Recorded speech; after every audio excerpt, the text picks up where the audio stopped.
Our next talk is Punish the Deed, Not the Breed. And she's about to come up here. She owns a pit bull, and her name is Jennifer Bashford. Bashford.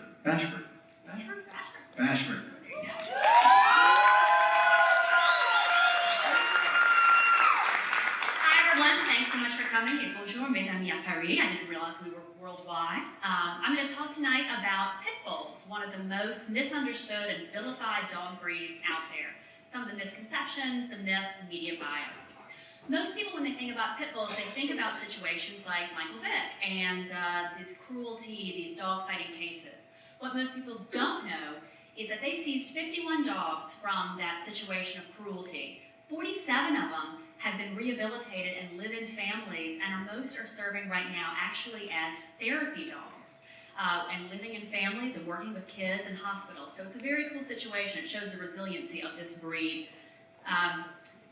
Pit bulls actually came across, they arrived in the U.S. in the 1800s. They were a valuable possession of immigrants. They were great with kids. They were prized for their human loyalty. If you look back at early ads, early Americana, they were the golden retrievers of the early 1900s. In fact, we have Stubby here, who was the symbol of World War I bravery.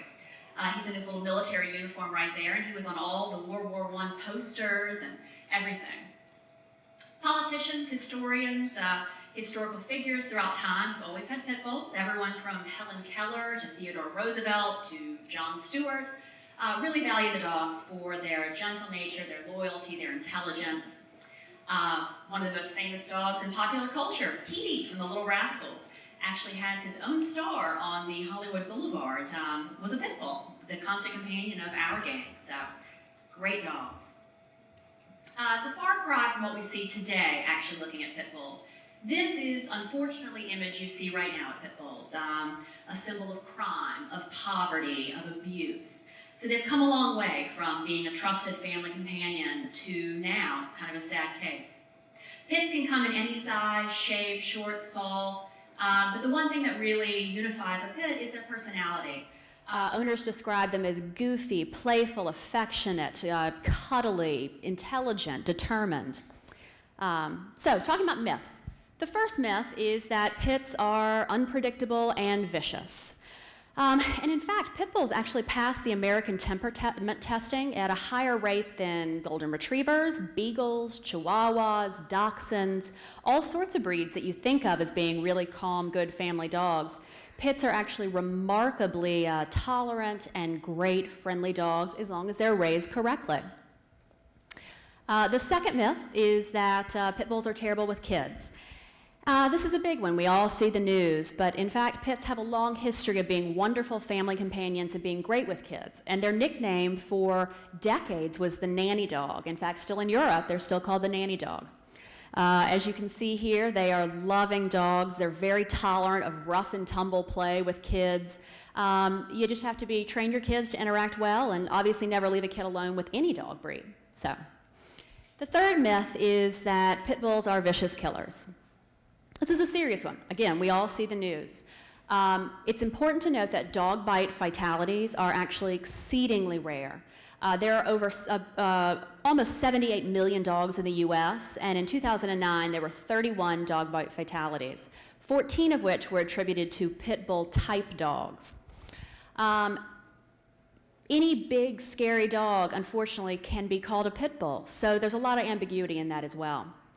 Of those 31 fatalities, the vast majority were not spayed or neutered. They were kept on chains in the backyard. They were not held in a family, and 6 of the owners were charged with felony abuse. So these are not family pets that suddenly snap. These are dogs that have been severely abused, severely neglected, and unfortunately pit bulls tend to be some of the more neglected and abused dogs out there. You don't see a lot of chained up golden retrievers that are starved to death. Unfortunately, the media bias really does have a lot to do with it as well. Every year, Cocker Spaniels, Dachshunds, Labs, they all bite people. It just doesn't make for such great headlines. So it's really important to take a look when you're reading some of these headlines to look at the entire circumstances.